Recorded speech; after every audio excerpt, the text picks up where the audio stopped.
Here is a Fokker D2. This is from Marek's models, and again, fun build.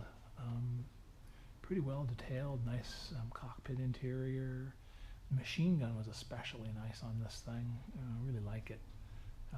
It's not actually cuts in the jacket, but these gray horizontal pieces really do look good inside. They look great. The wheels are balsa as usual. Probably not quite the right shape. They look kind of funny. Should have done it better. Made the engine rotate, which is kind of nice. It's a rotary engine. This has a piece of wire through it, and this piece was the hardest piece probably to do, was a piece of wire that bent like that. It's a very delicate bend, but it makes the wings nice and solid.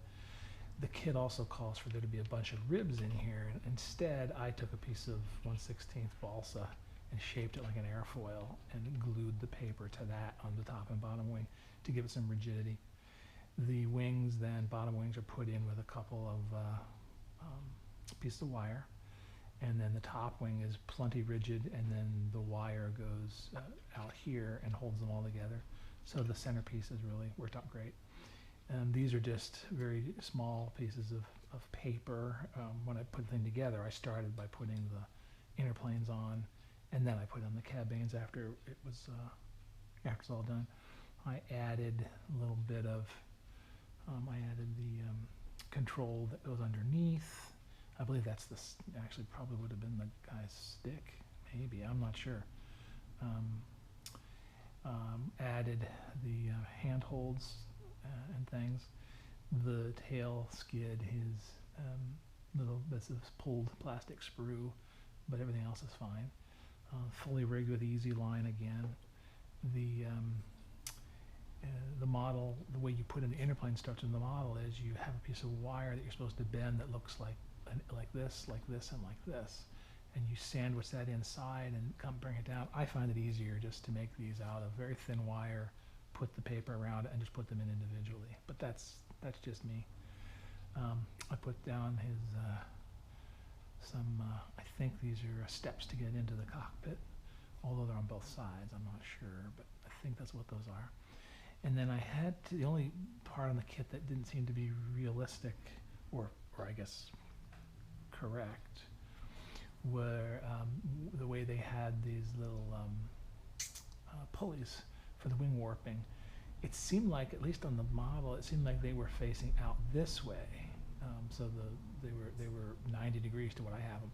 But looking at pictures, it's clear that they actually hang down like this.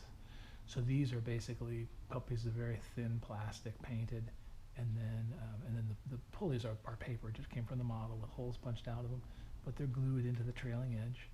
I did put a piece of plastic on the edge of the trailing edge because there seems to be a nice piece of tubular steel on the real airplane that all these are attached to. And then put the rigging on.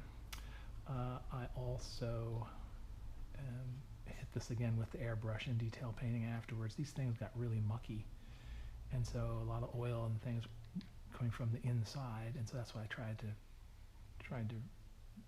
show here. A lot of filth coming off of the rotary engine, which kind of makes sense, coming down the seam, and then lots of little post shading, little hits here and there, isolating some parts, hitting the ribs to make them stand out a little, just to make it look more interesting. Really like the model. It's a really cool airplane. I always wanted to have one, and so it's nice to finally have one. And I want to make a Halberstadt next, which would be kind of cool. But it's a really neat model. A little more complicated than some, but not hard to do at all. Just take your time. You build a biplane, you can easily build it.